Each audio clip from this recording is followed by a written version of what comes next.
Hello, my name is Chuck Fall, and I am with the Green Liberty Caucus. And my guest today on a podcast is um, Kristin Gasparini, and I met her through my work that I do at Truth Action Project. I'm in the political truth community as an activist, and I also am interested in green politics and generally making a better world. And at Green Liberty Caucus, there's a general demand for accountability, transparency, and protection for whistleblowers um, to as a form of resistance against the big lies that we face in society. Everything from the truth about our money supply, the truth about the Eisenhower's warning about the military-industrial complex, to JFK's assassinations, the 60s, 9/11, octopus murders in the late 80s and 90s, and now to the COVID and so on. So Green Liberty is at an intersection of, truth politics, getting justice and accountability, and possibilities for any political change, transformation, and so on. And so let's go to you, Kristin, and tell us um, just a bit about yourself, how you got involved in one, the truth movement, and this developed while you were a student at Wellesley, and you've written and you've talked about this at length, talking about the glass wall that academics hit up against when you pressed with a demand for political truth. So give us some background on your experience as a political truther and kind of as an activist in your own right to make the world a better place. Sounds good. Thank you so much for having me, first of all. And warm hello to everybody listening. Thank you for listening. Um, so, a bit about me is I was born in Italy to an Italian father and a British Jamaican mother. Mm. And I think since I was very, very small, and I think this is true of all humans, I want to really affirm that.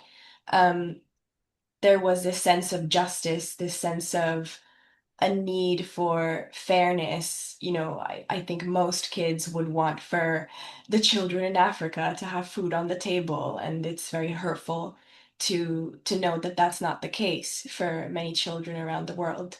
So when I was about 5, that's when I learned what the word war meant because I saw 9/11 happen on TV. I Mm. was back from kindergarten at the time, and I thought the TV was broken because every channel just showed the same exact thing. And then I remember peace flags flying from all the windows in the town where I was living in, and I think this was true of most of Italy or most of Europe even. And then kind of forgot about it for the better part of my childhood and my adolescence. When I was about 15 or 16, I really wanted to get into a school that's called United World College, which is a school based in, I think, 25 countries in the world. I have recently learned that it has very tight connections to the Mountbattens, so English royalty. It was Mm. founded by Kurt Hahn, who was a refugee from Germany to England. Um, and the specific one I went to was the Arm& and Hammer United World College of the American West. So I basically prepared for the examination and got in with a full scholarship. And then this is a school, all these schools, there's 25 in the world or so. They give further scholarships for elite educational institutions. So from there, I did get another full scholarship to go to Wellesley. So that's 2 full rides for very prestigious institutions that I will say um, do condition their students to fit into the global economy or the global community in very specific ways. Some students stick out and just do their own thing and are remarkably original and return to their communities and do amazing work. others, and there's like a meme about it or a joke about it, is a 75% end up working for like Goldman Sachs or the IMF or the World Bank, which, as we understand them, as you and I understand them, are tools for building this world order based on control and extraction of resources. And Mm, so in United World College in New Mexico is when I started to learn about resource extraction in a systematic way by taking a course in social anthropology, which explained how capitalism changes human interactions between each other and with their environment, which was insane for me to learn about because I had this nagging sensation that something wasn't quite right. Like, why are there poor people in the world if we have all these resources? Like, something's yeah. not working here. And then you just basically figure out that it's all like intentional. And I will say, like, I am finding out now as I approach my 30th birthday that I was also like always like a very naive child, perhaps, where you don't quite you don't quite expect for things to be as bleak as they are. And so when I first, started putting the pieces together, it was very impactful. And I think it set the ground for the information that would come a year or so later um, to really take root. Um, so like as a slight detour, another thing that happened whilst in New Mexico at United World College and then before starting Wellesley College is that I visited um, some indigenous communities that made a huge impact on my moral, spiritual, personal development. One was Zuni Pueblo in western New Mexico, is one of the most culturally preserved reservations in the United States. And the positioning of the college in the southwest of the United States um, really is to show and to remind of the history of this country, of how we are still coming to terms with the heavy burden of genocide, of land theft, and of all that this entails. It was beautiful for me to observe the resilience of these people, to learn from how they just continue to exist in their rituals, in their dances, which have remained the same or very not altered in hundreds of years.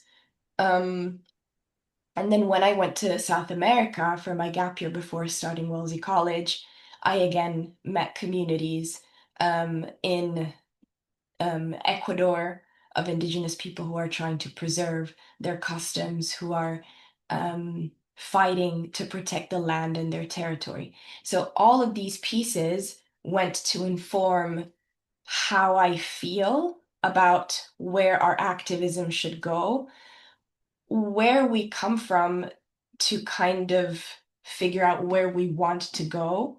And when I say we, I mean humanity, because I myself, being the child of, I'm a mixed race child. I was born and raised in Italy. We were different growing up.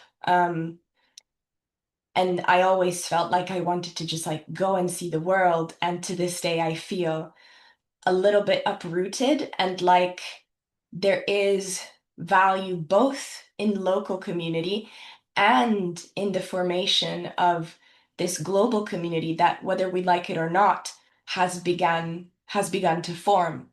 And I think the plan for us graduates of this school is to go out in the world and make this happen in the best possible way. Well, Unfortunately, well, then let me so say the unfortunately, what unfortunate relative to the aspirational aspect of the schooling you got. Unfortunately, I think that the tools that we are given and the paths that we are put onto are not necessarily sustainable with regards to our own communities that we come from. A lot of people describe these schools as brain drains, essentially. So, like a lot of really bright minds from all over the world go through this education system and end up choosing lifestyles and choosing, reward systems that pertain to Western capitalist societies, where whether like if they go and like have like nice, well-paying jobs, etc. Um, which is tempting if especially if you're coming from very disadvantaged situations.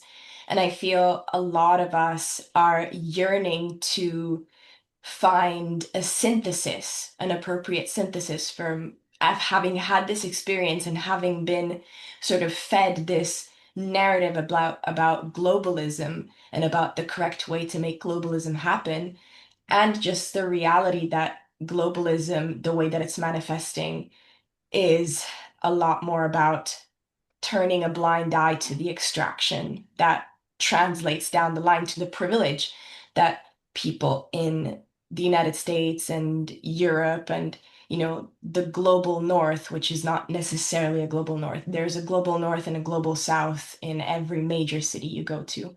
Um, we benefit directly or indirectly from the system of extraction. And I know it hurts a lot of people to know this and to seemingly not be able to do much about it. And so the reason why I became over time an activist was because I couldn't really come to terms with this hurt. I couldn't really digest this in a way that felt coherent if I didn't speak out about what I saw to be the problem. And though, so then what happened is before coming into Wellesley, after this amazing gap year and having learned so many things in New Mexico and in South America, my father showed me a video of World Trade Center 7 collapsing, and then I just connected all the dots, and I started learning about sort of like the specific power systems and how they are corrupted and manipulated to intentionally keep this system of extraction going. Sorry if Okay. this was a very long-winded No, that's good. explanation, but I wanted to, because it's a Green Liberty Caucus Yes. meeting, like I wanted to put these elements forward. So one of the things that I wanted to talk with you about, and we're gonna, I guess, basically be flip-flopping between being engaged as a political truth activist, calling out the big lie of Building 7, for example. And if that work, I say if, translates into activism to make the better society. Because if you ask people in the truth movement, what's the end game for trying to reveal the truth about what really happened on 9/11, September 11th, 2001? The quick answer is accountability and justice. Okay, so what does justice look like, and what would accountability look like? And those are pretty simple. Accountability is, well, if someone does a crime, they're going to be held accountable for that, and there will be a prosecution, and someone would go to jail naturally. If there's justice, then that means the person that is being held to account would somehow redeem themselves by spending time in jail, uh, making a confession, and so on. Pulling out the truth around, John F. Kennedy, the 60s, and so on, doesn't necessarily translate into accountability or justice. Do you see? So, as a Green Liberty guy, I argue within the Green Party that has an actual platform plank that says, investigate September 11th. So, implicit in a plank that says investigate is that the Green Party is aware that they're being lied to, that we in the Green Party know the official narrative is false. However, Jill Stein, for example, ran for, United States president, says 9/11 is an inside job, but stops dead, doesn't go any further, hits the glass ceiling. This is what I call the glass walls of discourse, what we could call the Overton window, what's reasonable to talk about. So, so let's talk now about being in Wellesley, being excited as an activist, And again, just to be clear here, your interest and your drive for your activism on what I call political truth movement is not to necessarily preserve capitalism as an ideal, but actually you're very critical of capitalism for its inherent extractive nature, and that the damage that that does to ecology, ecosystems, to indigenous existence that lives off of the land. And so you're unusual in the truth movement in that you have a criticism of capitalism. I would agree with you that in this imagining for the better society, and what we're going to talk about is what we've characterized as a caring society, that we are in an era now where we need to go post-capitalist, that we need to be imagining an economy and a society. And I think you and I are in some ways internationalists, and that we would accept that there should be a not, oh, call it a global order, but a global order of humanitarian society based on humanitarian values. So let's just talk about, and talk about your experience at Wellesley hitting the glass wall. I don't want to, you've talked about this at length in a number of other discussions, but the reality is that academia is a dead end for political truthers.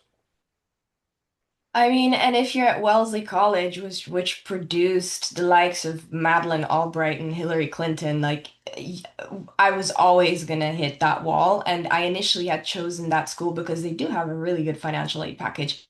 But that's just so unnerving. Like you see so many brilliant young women attending this school and being molded into these servants of empire, wittingly or unwittingly, like through this like rhetoric and political correctness. They are kind of like woven into this machine that just dresses the empire in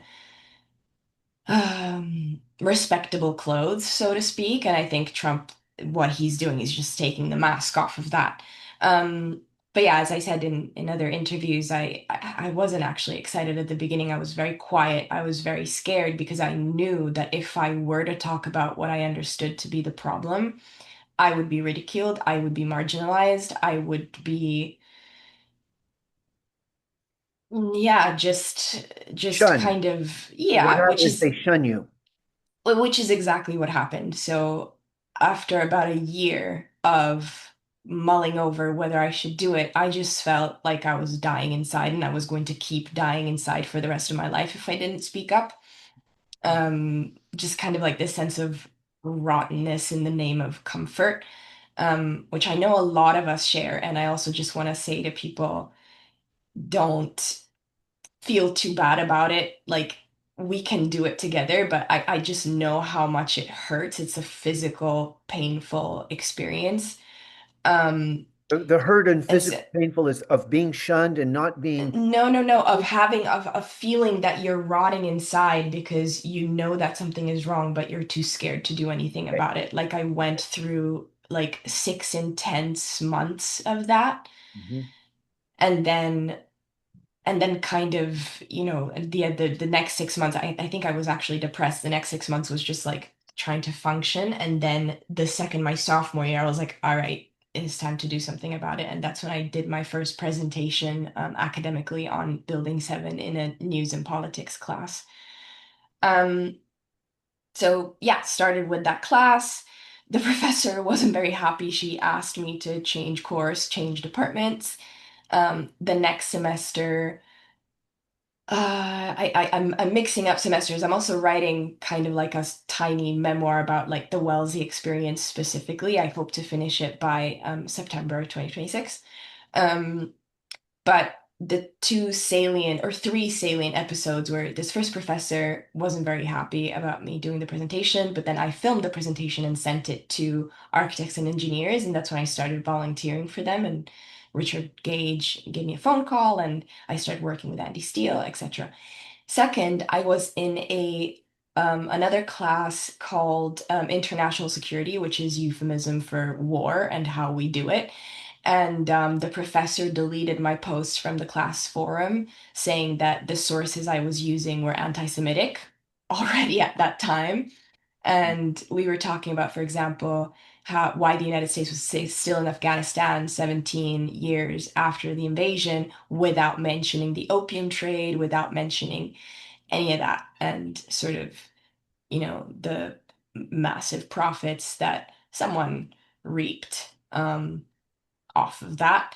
But that wasn't something to be touched. And the professor, when confronted, and I went to his office hours, when I asked him how many buildings fell on 9/11 at Ground Zero, said that that was a malicious question and he wouldn't be answering it. And he was a professor who also taught the course on the war on terror. He was a professor teaching the war on terror course. So Yep. he's supposedly the expert. And then under the guise of a electronic music project, I interviewed the physics department, 8 professors at Wellesley, showing them the video of World Trade Center 7 and asking them, with your physics and mechanics knowledge, what is the most likely cause of the collapse for this building? And one refused to answer, and 7 answered something along the lines of, oh, there are detonations or bombs at the base of the building, which is why it's falling so symmetrically.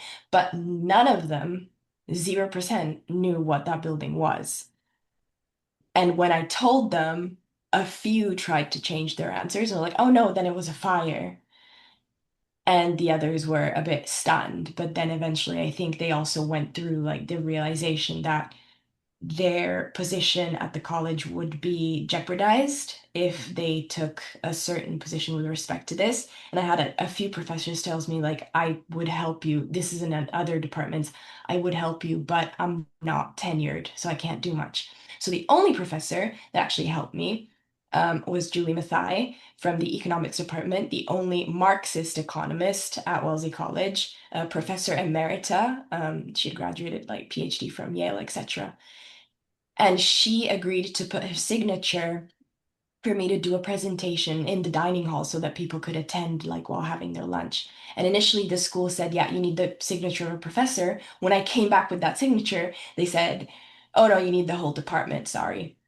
So they were really just, relentless and just Opposing not, you. yeah, but also relentless, but also dismissive. Like it's not like they were putting in any real effort. They were just trying to sort of Well, not have it happen. okay, so let me interject and interrupt. And I know that in the end, you were denied the opportunity to do the scholarship you wanted to do. That at the end of 4 years, Wellesley students The produce thesis, the thesis, a yeah. thesis, and that was denied you, which to me is this is, we're not going to go into great depth on the basically the scandal that you went to college, liberal arts, humanities, you're open-minded, you're young, you're curious, you're pursuing, quote, truth, and you hit the glass wall of maybe it was cognitive dissonance,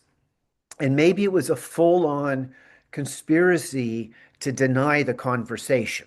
We're not going to unpack that. And we're not going to go into the mind of these professors that said, no, I'm not going to touch that. But let's just observe that what you experienced, your denial of a free, authentically free uh, uh, space to inquire was effectively shut. And you know that any professor that it would have been political career suicide for a professor theoretically to stand with you. They would have taken all the blowback too. Fortunately for you, you weren't kicked out. You were able to graduate. Give us a final kind of wrap up on where did the experience at Wellesley leave you as a political truther and even as an activist about wanting to make a difference in the world and make the world a better place. Enter COVID in 2020. So I got into Wellesley in 2016 when Hillary Clinton was running against Donald Trump and she lost, and Wellesley just like threw this $500,000 party or something, and then she lost. And that was sort of like the beginning of like the post-truth discourse. And then in 2020, um, COVID happened, and I think there's a picture on the first page of the New York Times of me in a impromptu graduation that we did because they just kicked us out of, out of college because of the pandemic. So I stayed because, traveling back to Italy at the time, it just would have been a bit complicated.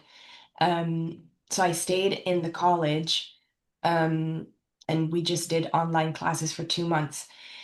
And for me, it was clear just from observing, Event 201 and how the pandemic simulation for a new SARS-CoV-19 virus had taken place on October 18th or 19th of 2019, but the COVID emergency was announced in January of Correct. 2020. Yep. So this is a simulation for a for a coronavirus that sponsored by Johns Hopkins University, World Economic Forum, Bill and Melinda Gates Foundation, and you have the same people who then go on to manage the crisis simulate what would happen in the crisis. You don't need to be I think you just hear and it's one of those things where you just like need just like a drop of healthy skepticism Mhm. and doubt to say that something's terribly wrong, right? Um, but this information wasn't available to so many people. So again, I was in my room. How did you get dialed in with a suspicious mind about the SARS-CoV-2 event that emerged in January of 2020? I just started doing my own research. I just typed up, I guess, a few things and I guess so I think what happens is that when you start following sources that give different information, then you kind of bookmark them and then you sort of go back to them. And the way I do it is I don't blindly believe any one source. I just tend to compare various ones and I look for discrepancies or contradictions. And I think everyone should do this. Don't just like follow one source, just always cross-reference. But the sources that I was following immediately started, casting doubt on what was happening. And I just put the pieces together and I just chose a few that made sense to me. Like Event 201, like how do people globally not know that there was a pandemic simulation 2 months prior to the announcement of a pandemic? Like, It wasn't eh, discussed in the mainstream media. no. And by that time I knew exactly how this works media wise, where you just obfuscate what you need to obfuscate, etc. Then let me make an So observation. I can observe that just for people, just for the purpose of our discussion, Event 201 was a gaming exercise conducted by United States authorities in conjunction with academic institution John Hopkins, and this was in, and we're not going to go into it in great lengths here, but just to observe that your skepticism of the unfolding narrative about SARS-CoV-2 and the COVID infections was um, baked into you because you were already suspicious about the official narrative for this September 11th event. And that Fran Scher, in her long essay on cognitive dissonance, why good people, you know, go along with a bad policy and bad ideas. And she talks about cognitive dissonance and she talks about the basic importance of having a skeptical mind and being aware that if you are aware that the official narrative is false around JFK, and you grow up with that kind of skepticism, kind of, I say baked into you, but in some cases it's not baked in. We develop it, and because we're curious and we look around.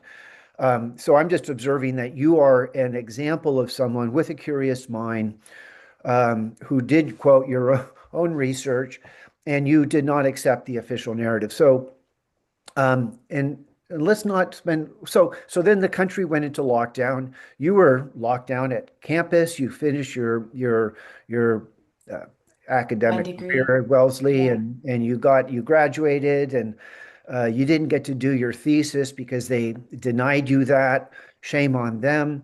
Um, so let's just talk about this, um, because I feel like personally as a political truther, um, I live in and again a bifurcated world of people like you and me who are willing to be skeptical and discuss what's true about these terrible events.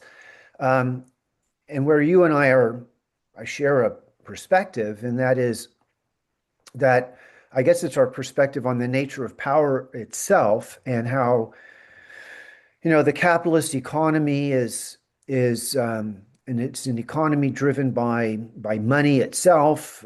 Marx famously says that um, the the capitalist will seek to commodify everything possible, and now we know that the cancer type that you have has become a commodity, and the authorities, medical authorities, are now advancing mRNA technology, which was developed for cancer, is now being represented as appropriate for a COVID infection, even a flu infection. And now they're going to be so that's just one example of the commodification. Capitalism must grow or die. Um, and so I think you and I would agree that when we talk about making a better society, we need to be imagining a society that what I would call post-capitalist, and we don't have time today to have a political science debate or discussion about what does that necessarily look like, what is the nature of freedom in a post-capitalist society. I argue it should be an egalitarian society, one where that's fair, that's respects human dignity, and makes a demand of every individual to show up and work and be and participate. And this, of course, show up and work and participate is being challenged by AI, the advent of robotics, and are we now entering a society where the human being itself is obsolete in some respects? And so this is the backdrop of struggle that I notice as an activist, while at the same time arguing to the Green Party, to people in society, that we need to be aware that we are being lied to. And this is the theme of the Truth Action Project, that we live in a world of lies, and every individual has to choose to navigate that. Um, so, so what to speak to the, I mean, so let's just say this, that you have a theory, and you've discussed this in a Substack, and you can cite the location. You have an article on advancing a media splash by getting influential people to discuss, frankly, straightforward way, what happened to Building 7. It wasn't hit by an airplane. It was fuming all day long after the initial events with the two towers, and then it came down itself. And so let's talk about your theory that an awareness of that, the truth about that, can can break through cognitive dissonance and cause people to become aware that our government isn't necessarily as noble as we might conceive and believe. And from this, then there's the moral responsible question, well, where do you lead someone after you shake up their consciousness about what's true? Do you see where I'm going with this? Absolutely. So just talk about your this idea of a media splash, and how do we navigate toward making argument for social, political, economic change? Yes. So this is multi-pronged and complex. I'll try to sort of like Yes. boil it down and then we can go into detail if you would like. Yes. So when COVID happened, what I understood is that in general, this is a spiritual malaise of human beings having a fractured relationship with the material world, which can be understood as like the principle of sexuality, and with death, which can be understood as the principle of change and transformation. And this is because of trauma that we hold individually and collectively, and that doesn't allow us to go towards truth and connection in a way that is, again, untainted by fear and desires that are misplaced. So this is like broadly where we stand. And in COVID, it was just like the continuation of this exercise of control that we are seeing. Um, if we want to fix this, we have to really put that at the center. So as we guide humanity, as we guide each other towards this new humanity, that acknowledgement of the fear and of the trauma and how we get out of it should be centered as the North Star, because it kind of boils down to that at the end of the day. And if we don't keep that as our focus, then what happens is you just substitute one authoritarian government for another because the need for control is not being addressed. So with this media project, which is really a project to break through echo chambers and to build an image of power. So, abusive power is the chimera that we are fighting against. And imagine it as this elephant in the room that is too big for any one person around the room to describe fully. A person sees the tail, a person sees the nail, a person sees the trunk, a person sees the ear. What we have to do is to coordinate our various descriptions, which will vary vastly based on where we're from, what our cultural conditioning is, what our political beliefs are. We have to break through the trick that abusive power exercises, which is to pit us against one another so that they can conquer. So divide and conquer, that's the main trick. So this Yes. plan is to break through that trick. And this entails consciously reaching out to people who think differently from us, who we might feel viscerally opposed to because of oftentimes cultural, moral differences. So I think that the points that are most usually leveraged are around gender and sexuality, religion, um, gender relations, immigration. So, all things that sit in our reptile brain, so to speak, and that are really good to trigger humans with. We have to consciously go beyond that, put it on the side for a moment, and talk to the people around the room so that we can describe this abusive power entity and dissect it and figure out how it works, why it works that way. And in building this just society, in building this society that works for everyone and works for the planet, what you then have to do is to engineer ways to contain the development of this abusive power.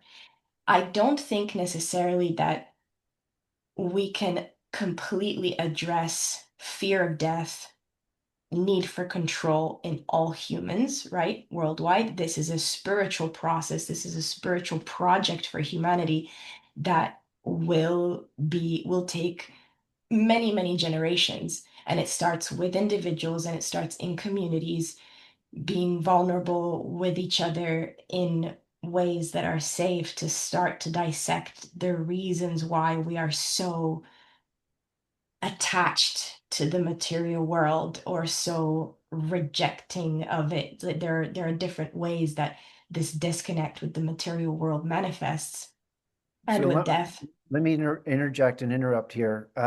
So you're observing, in your opinion, philosophy, that humans are effectively a traumatized creature, and this trauma has come from World War One, World War Two, Vietnam War, the From our condition, I think it comes from time immemorial. I think that wars are those inflection points where we fall back into patterns and we lose progress that we've potentially made. Although, like, one could say, like, we are still sort of like making progress anyways, but it's really confusing nowadays to like say that that's true when we're just like seeing what's happening in Palestine, and Right. just you just want to like rip your hair out of your So head. let's So so let me just to be clear for the record here that what you're talking about is something that's like down in the basement of human civilization. And you're theorizing, or your idea, you're maybe there's a hypothesis in here that by highlighting the big lie around building 7, which came down at 5:20 on September 11th, that that would that event is a trauma that's wrapped up into the broader World Trade Center, the attack by Islamic terrorists. And so you're kind of okay, clear. I was gonna get there. I was gonna get there. So in the article, what I describe is building 7 as being the most readily analyzable aspect that can sort of catalyze a realization where you see that I see that now we all see that something's messed up. It's just the most easily readily analyzed. I think that what people describe as climate change, right, is something that is proving way more traumatic for way more people. The way I see that is that it's absolutely happening one way or another. I think that perhaps there is not enough information with regards to weather weaponization. People have no idea that, we had Operation Popeye in Vietnam, cloud seeding to make it rain, and then an NMOD convention to stop any environmental modification. But if you understand that a building can be demolished and not be talked about in the correct way for 25 years, then you can also understand that any weather weapons will probably be secretly used and developed anyways. And so we are talking about climate change without talking about 80 plus years of weather modification. That's a problem, right? Right. But there are things that are happening that are far more traumatic than Building 7. Genocides, environmental disasters, economic hardship, poverty, massive wealth accumulation, which is bad for the souls of the rich people, as is bad for the souls of poor people, because both things are incredibly soul draining, in my opinion. But building 7 is simply the thing that is easiest to analyze with the empirical method, which we want to protect, because that is sort of like the next step from worshiping God and priests and people to tell you what the truth is. That is a tool in our toolbox to direction us towards like how we describe elephants in the room that we all want to understand, whether it's the material reality or whether it's our social reality. So, building 7 is not particularly important. It's just the easiest one to analyze, because if you want to analyze climate change, again, without 80 years of weather modification, actual or potential, what you have to do is break through to the system of violence.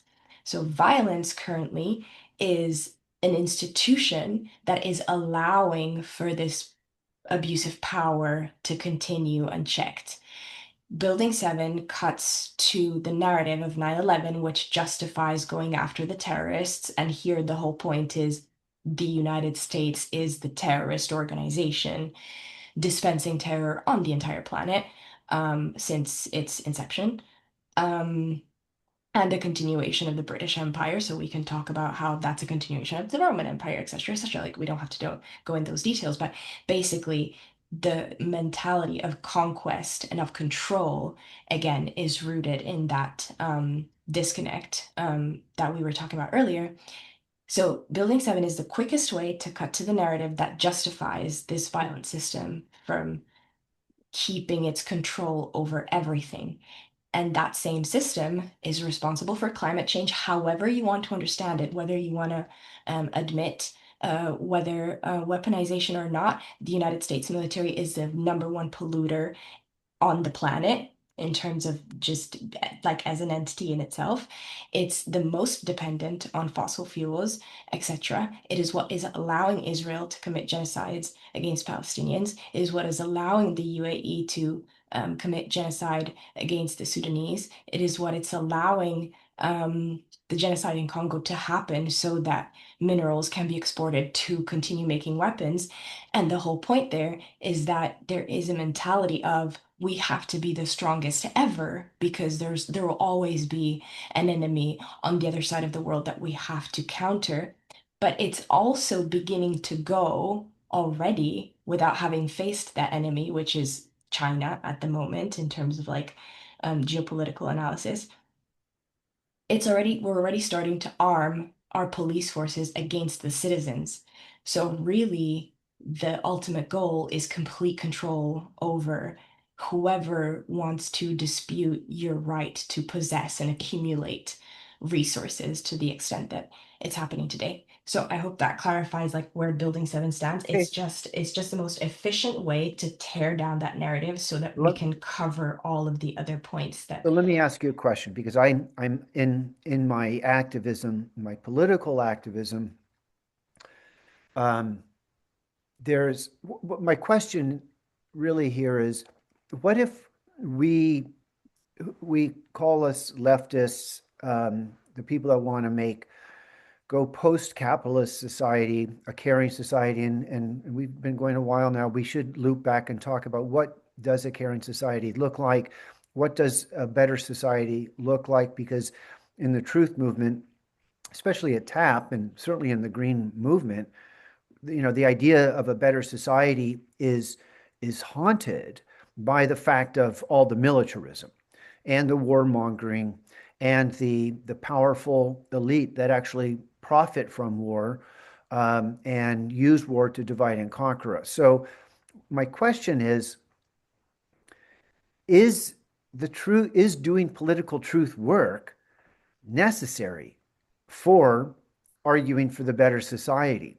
I mean, what if we all kind of went mum? We didn't complain about a president being killed or Ronald Reagan running arms for cocaine and Iran Contra and killing journalists. And what if we were silent on all of the really, really wicked evil stuff and we simply argued for a fair society where everyone had a house and got an education and kind of like in China, the Chinese actually have a pretty good society, blah blah blah. So because I grapple with this, I mean, the point here is that one argument I get is it's easier to persuade people to join a cause if you speak to something that where there's no cognitive dissonance.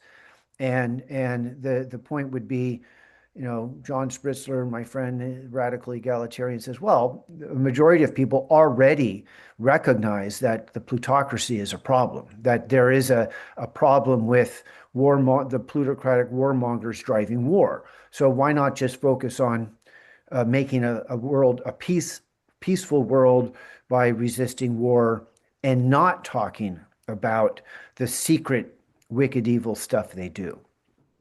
You see the distinction here? yes. Help me with it. So Aldous Huxley wrote Brave New World, right?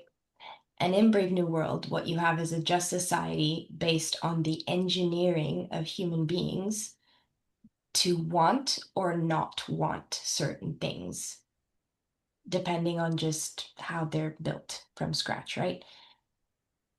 If you read the book, then what you realize is that a fundamental aspect of the human being, and this we should give credit to, Western philosophy for, is a yearning for self-determination, a yearning for freedom, a Mhm. yearning for moral determination, um, which I don't think would be possible if we just walked or like sleepwalked into a kind of society that is very fragile when engineered to mute the underlying yearnings of Mm, humans, which is why I talked about putting the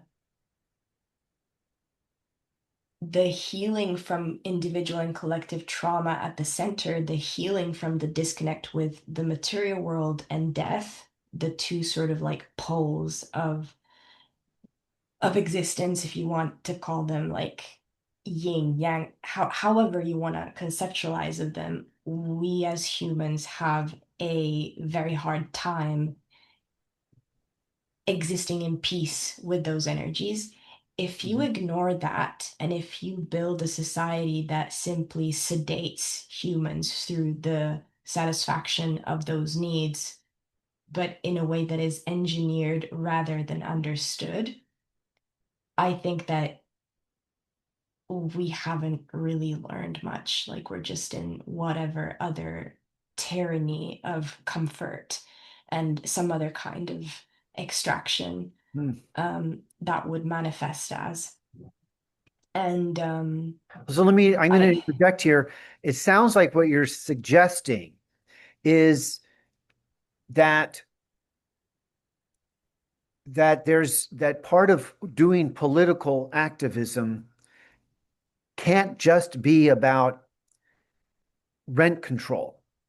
It can't, and making everything affordable. It's that's not enough. That a movement, if it's going to be liberationist or liberatory, um, even if you agree with doing political truth work or not, there is something necessary about dredging up some of this really dark stuff.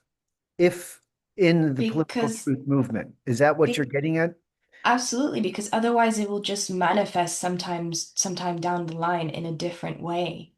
It'll just keep manifesting, it'll keep coming up. So what So is the if you it? What will keep manifesting? What will keep coming up? fear of death and a dysfunctional relationship with the material world. Okay, so So hold that. So fear of death, dysfunctional relationship with the material world, and I know that Martin Luther King himself and his criticisms of, he got probably killed because he was combining civil rights with opposition to war. He was becoming an advocate for the poor people's movement, and he was critical of the fixation on materialism, and the capitalist society was, turning us into objects of, to be sold to and to be commodified and so on. So trauma, too much materialism, but how do we solve or address the looming issue of class domination by plutocracy? I that mean, is the central issue. So they're not separate. okay. Once we understand that the people who happen to be at the top of the food chain are simply the ones who have best gamed or have just like fallen into the probability chessboard of, you know, capitalizing on the exercise of their fear and their greed and their need for control, then what you realize is that you have to fix that at the root for all humans. Otherwise, you're just going to get that. You're going to get there by other means. Like people will exploit narratives, exploit the loopholes in people's subconscious and consciousness, mass consciousness, which is now like a very fairly precise science. Like we've got Freud, Bernet, et cetera, et cetera, et cetera. Like they've all explained how mass consciousness works and how it can be tweaked and manipulated. And so either you have people who are sovereign in that respect and who are able to do the right thing because they understand that something is the right thing, or you will have people who are liable to be manipulated by others who understand how that works and who will do it for their own profit and who hide behind the scenes. So I'm sure people have heard this before, but it's not like the Jeff Bezos and the Elon Musks of the situation are the actual people in charge. They are the poster children Mhm. of the system. There are people behind the scenes who are infinitely more powerful and hidden, who are making decisions that people have to suffer from. And I think that if we look at today the kinds of sedation that are occurring, and if say we have like say we do get like an egalitarian society where everybody in the world, right, has enough to eat, a roof over their heads, etc., etc., etc., and then by personal choice, somehow everybody gets hooked to a virtual reality of infinite porn or whatever, which is actually already happening. Like that is a massive issue that people everywhere are facing, just like decline in social relation, porn addiction, etc. Everybody has a roof, everybody has food, and everybody is choosing, right? Choosing of their own volition to consume this material. Is that a free society? I don't think so.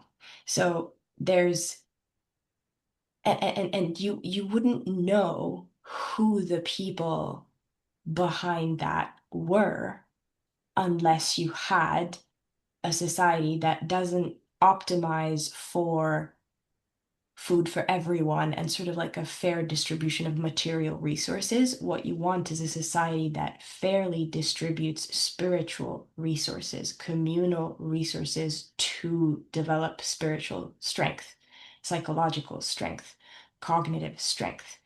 That is the basis, which is why I Mm. sometimes disagree with some of my very, very respected socialist friends who do think that the bottom line is just, doing away with capitalism and don't really want to talk about like the spiritual aspects of it, or don't really want to talk about the covert aspects of manipulation. They don't think it's as important. But unless you understand that deception is the root of evil, I think Plato probably said that, but like I do believe in this. Like deception is where it all starts. Like if you are deceived, then you cannot actually go towards what's good for you, for your loved ones, etc. So So let me interject. I appreciate what you're saying, and as an activist myself, as someone, so I put green liberty at as a an actor. I mean, I'm the chief proponent for green liberty. I fuse the word green with liberty. Others have done this before, but I'm simply trying to um, bring into the Green Party, the Green movement into society some discourse, some discussion about um, you know, fighting to rejuvenate nature, to install dignity to the human being, dignity to all living things, and that means that humans can't be endlessly extractive, and that's why I have a criticism of capitalism, and I perceive capitalism as a historic, you know, event, almost as a form of technology, and like fire, you have to be careful about how you use it. And in my view, going forward, and let's talk about our caring society, that this is what when as an egalitarian, I'm and what I would say is that we need to create social housing. We need to create an education system that teaches holistically the whole child, and doesn't just stuff stuff in, but creates that clearing for a real development of the individual.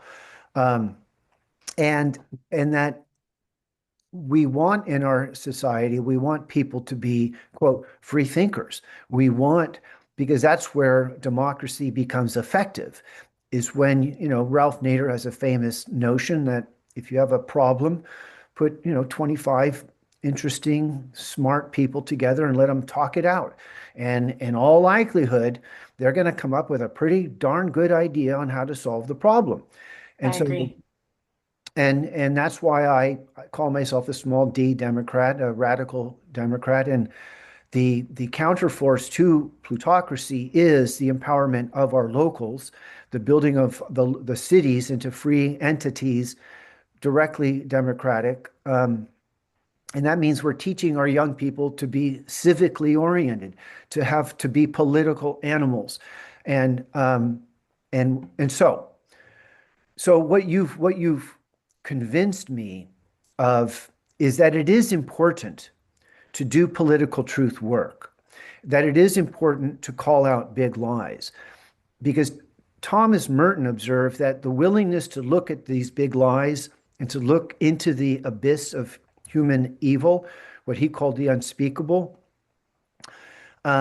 is a measure of one's own humanity. That you go in and you look, and you might be repulsed, you might recoil in terror and in horror, but this is something that people have to do because, yes, as you observe, we could fight for all the good programs, social housing, good education, but if there's a denial of a freedom of discourse, then who knows what further evolution would occur. And I'll just close with this, and we let's talk about kind of how what a caring society means in a world of that I call post-capitalist, because we're entering what I accept as an emerging techno-totalitarianism, and that's what you get from the anti-technocracy people. Um, that that and I think this is where the Green Party has a huge responsibility, because the Green Party explicitly recognizes that the CIA drives war, that the CIA is foot soldier for plutocracy, and that if we're going to, you know, end war, uh, we have to end the problem of a very dominating predator class that lives off of war, that uses war as divide and conquer. So we don't have to. I'm convinced that it's noble to do the political truth work. That highlighting Building 7 is a fine project, even though you're not speaking to a majority of Americans. That when you advance the Building 7 discourse about what's true and what's happened here, the majority of Americans are going to be cognitively very challenged by this. But your point about doing this then is that creates a clearing to understand that not only have you been lied to about Building 7, you've been lied to about the nature of scarcity, the nature of what is. And you're suggesting that, and I agree with you, and I guess, I do agree with you that we somehow in our rhetoric need to, and again, meet people kind of where they're at, but then start this discussion. And I guess in closing here, green liberty is at that intersection of political truth with the demand for, I'm not going to say equality or even equity, just a fair society where everyone is expected to do their best and are encouraged and promoted and educated to do their best to make the better society. What does a better society look like? If and do you agree that we should frame it as a post-capitalist society? And for me, I'm imagining a bifurcated society where the commons expand in the cities and displace the power holdings of plutocracy. And meanwhile, there would still be, in my mind, I mean, this is where egalitarians debate about access to resources, availability of resources, but that there will always be a free economy of individuals that don't want to be restrained unreasonably and want to find their way in the world and develop their skill set to the best of their abilities and so on. So, what are your thoughts on calling for and fighting for and arguing for this better society? Yeah, so starting from, again, the spiritual aspect of it, Mhm. I sincerely believe that it starts with a deep respect and reverence for motherhood Mhm. and pregnancy. So, starting from there, that's where the human soul is first tended to. And Mhm. so, having a world where mothers can feel calm, can feel safe, can focus their conscious intention to what they are carrying in their wombs, so that from that very moment, from the moment of conception, if you will, we are bringing forward into the world individuals that are very capable of observing what's around them, understanding their relationship with what's around them, and building systems that resonate with those relationships.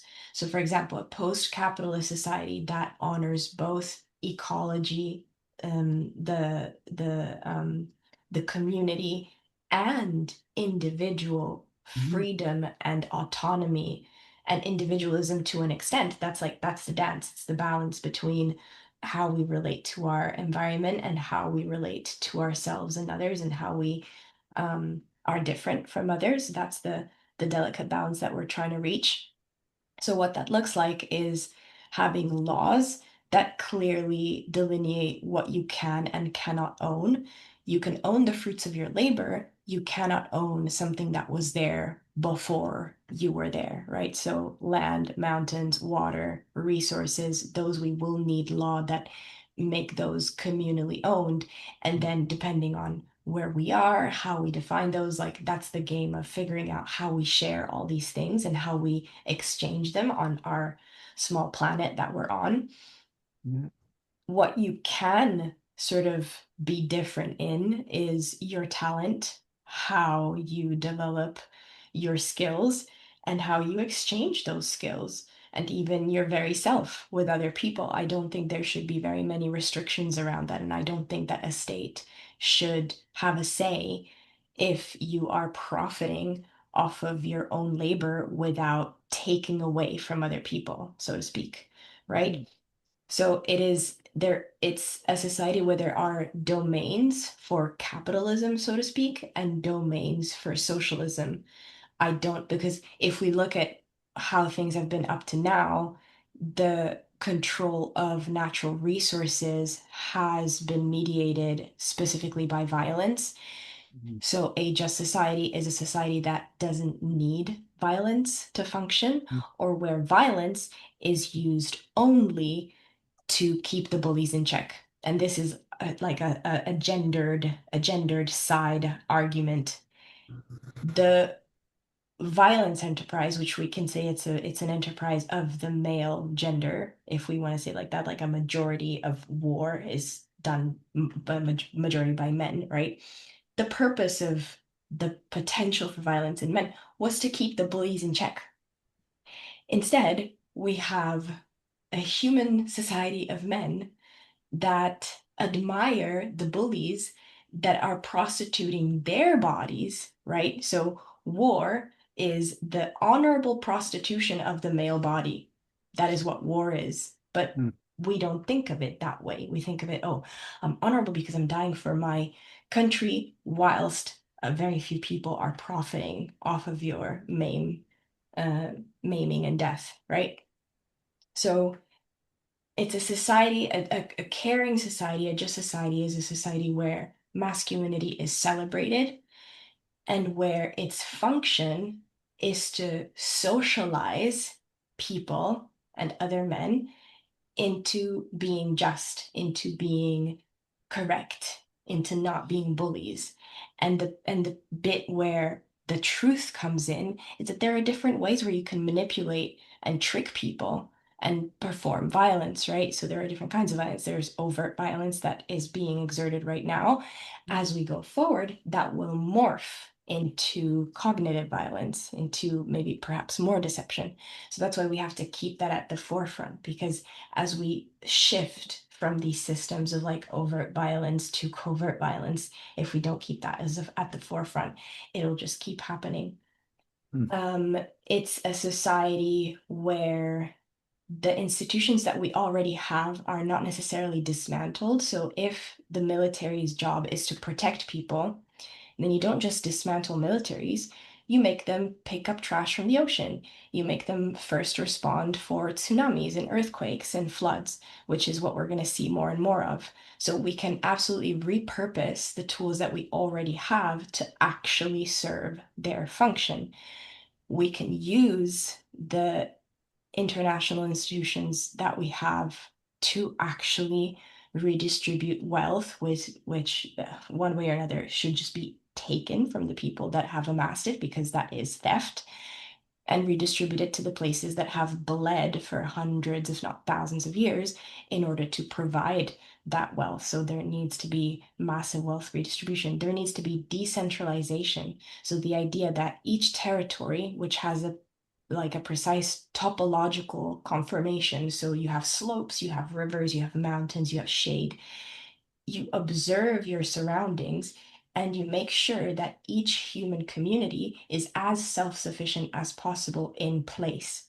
And then you go out and expand and connect and build. So that if one center of human community fails for whatever reason, there's a massive earthquake, there's a tsunami, the Sant Andreas fault blows up and everything falls into you know, um, the rift and whatnot, it's not like all of human society collapses. You have independent, strong units that can then mobilize to go help the hurt unit, the unit that needs Mm. support. It is a society where science and knowledge and data are completely open source. So this is possibly the most fundamental aspect. We need open science, we need open data, we need decentralization of knowledge, because the best way that we produce knowledge is, as you said, by putting a lot of people together, looking at the same thing. This is the same concept of like the elephant in the room as before. That gives you better results, better data. Now, science, there's profit motive behind it. So people are not incentivized to share their data and to really look into what solution comes out of multiple eyes looking at something. We want to do away with those incentives and instead put incentives that still allow for reward, right? So a lot of skeptics of socialism say, well, what's the incentive for, if everything's handed to you on a silver plate? We're imaginative, like we can imagine a system where someone who is brilliant has an incentive to make an amazing invention and receive a capped reward so that if they want, they can enjoy, a vacation in the Caribbean if that's what their heart desires. Like that should be possible. It shouldn't be like a flat land of, extinguished desire because our, social religion said so. Right. No, it's just a different way of distributing those rewards and a different way of conceptualizing them. It is a society where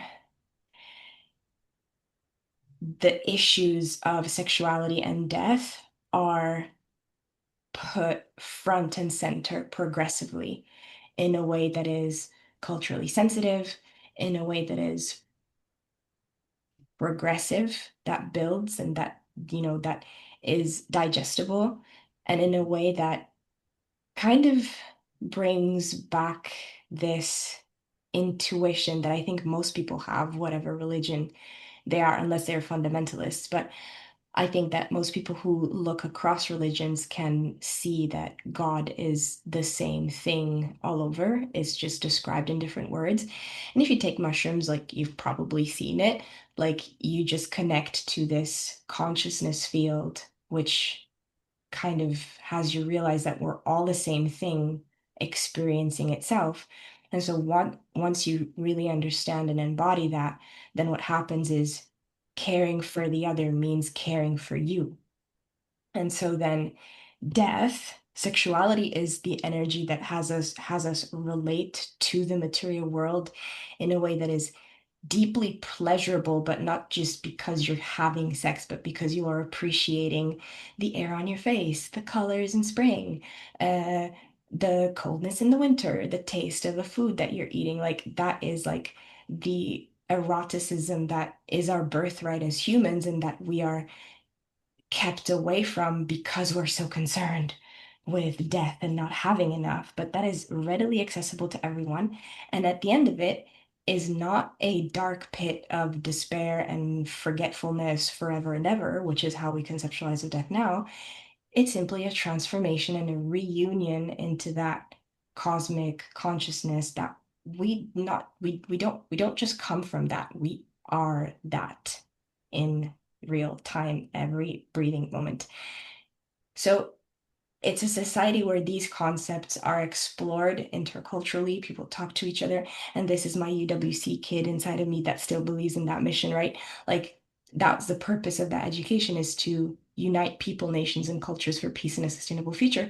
That's what it means to me. It doesn't mean go work for Goldman Sachs and pretend like everything is okay. It means go deep into your own vulnerability and come out the other side after having created translation tools, so to speak, and after having taken the hand of someone who was really, really scared and brought them into an experience that they might have not otherwise have access to. And we can do this with all of the technology, all of the institutions that are already in place. It's just a matter of refusing to play along with the deception, Mhm, um, to be committed to truth, mhm, to be committed to love, but not in a way that is dogmatic, not in a way that says that Jesus is better than Krishna. Like, if you're saying that, right, like you've not understood who Jesus was. Like, Jesus is Christ consciousness, which actually manifests in many beings on earth and always has. We just happen to have him be the protagonist of a very famous book. But that happens every day. We all have that inside ourselves. And our job is to bring it out in ourselves and in people around us. And the more dogmatic we remain within ourselves, um, the more difficult it is to reach within ourselves and to reach within others as well. And we kind of like perpetuate these very fragile castles that we build around ourselves to protect our little fears and the certainties that we build around them to try and make sense of them.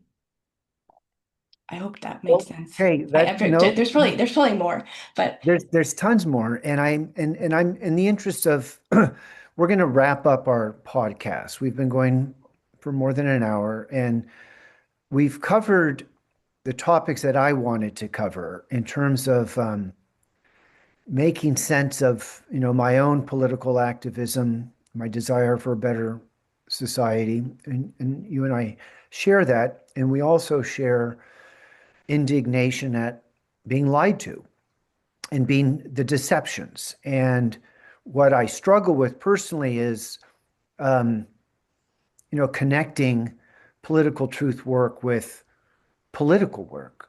And I think what my takeaway from talking to you is, even though a majority of people aren't skeptical, or they're locked into a cognitive dissonance and just don't want to go there, um, people that have cognitive dissonance about 9/11, for example, they do have an interest in making the better society. They still will say, well, sure, let's let's have a Medicare for all.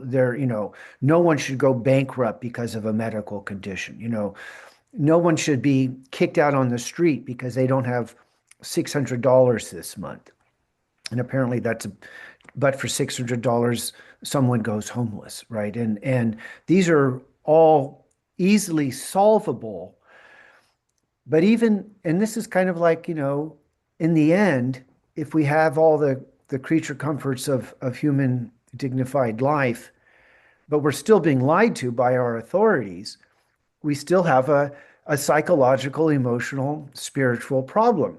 And right? can I briefly add to that? And I think Uh, we haven't touched on that in this conversation, but if you look at the Epstein case and everything that is coming out around the Epstein network, that's exactly what it is. It is power exercised through the hijacking and the um, taking advantage of deviant sexual impulse. So that sort of just like blatantly ties into everything. Because if you read Whitney Webb's One Nation Under Blackmail, like the networks that she talks about totally tie into Iran-Contra, 9/11, JFK, et cetera, et cetera, et cetera. Like this is mafias that are working together since like the end of World War II, if not before. Um, so it is really important that the truth about politics is brought back and we reflect back to the truth within the human soul, if that makes sense. Um, Well, but the truth within the human soul is that some people really do wicked, evil things. but that's the point. That's the point. And where does that come from? What kind of fear? What kind of unattended to traumas that then, if you pair it with power and money, just blows out of proportion and is capable of unspeakable horror, right? But that could have been me or you if we just made the right connections and we were, sad and lonely enough, right? Mhm. And if our only resort was to take advantage of others Mhm.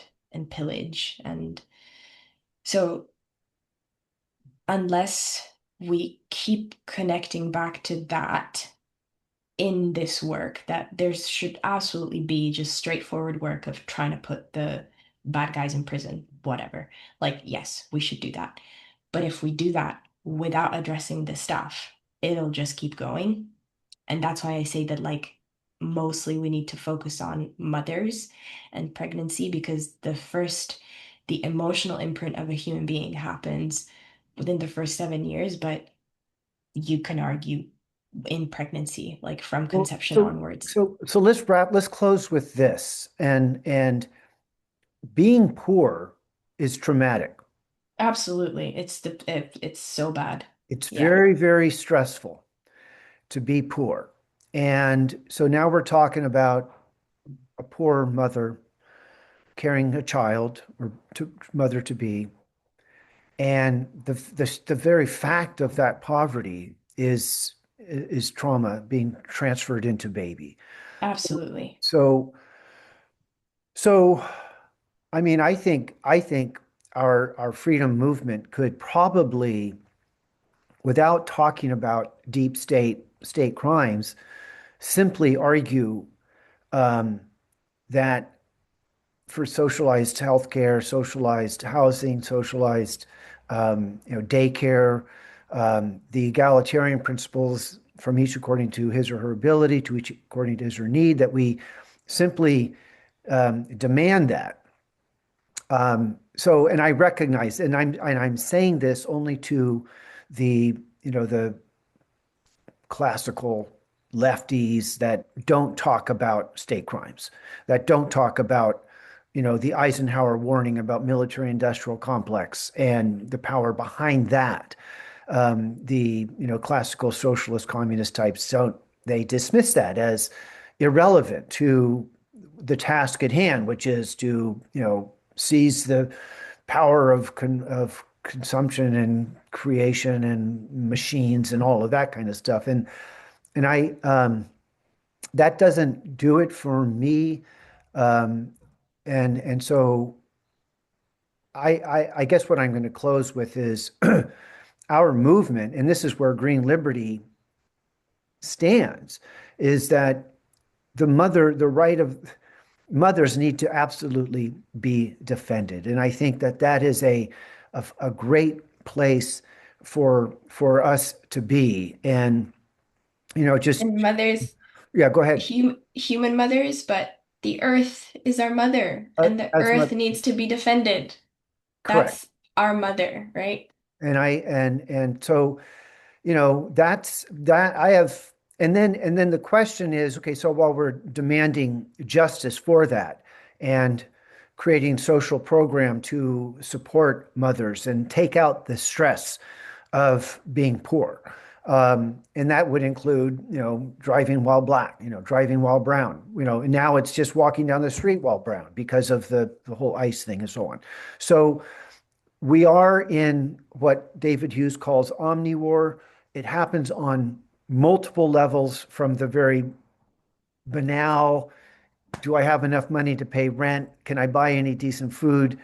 Am I worried all my time? And so on, to alleviating those, mitigating those conditions. But then, um, arguably, we have to go beyond just the basics and go into the very conditions of society, the conditions of our government, the conditions of our state, and insist on transparency, accountability, and full openness. Um, I are was gonna say, understandable things. another feature of this society is that privacy is inversely proportional to how much power you have. So in this society, what we have is powerful people being completely hidden behind the scenes, etc. In this other society, the more responsibility you want to take and have because you have a lot or are administering a lot, the more visible you will be. Which means that if you just want to be a hermit and not be known by anyone, you are absolutely free to do that. And there will be no cameras, no chips, no whatever to track you. But the moment you want to administer the intercontinental shipping of whatever minerals, right? Then you will have a lot of eyes on you. And that is the thing that is also not very coherent right now, but that I think should be flipped around. So I'm really happy that we got our times off, and I will understand international time better. And I apologize for being late. That's okay. So let's wrap up and tell anybody watching this how they can. You have Substack, and that seems to be the way that they can find out what you're up to. You're a musician. You have maybe a music channel. Give us and I just want to say that as issues come up and as you produce Substack and I posted Substack at Chuck Fall, we will talk about more issues and we could, have discussions about, the actual, the evil of shooting speedboats in the Caribbean, for example, and, and, and, and the emerging digital, technocracies and monies and so on. And so leave our guests with how to reach you, how to find out more about you, and kind of where do you see things going with your media project?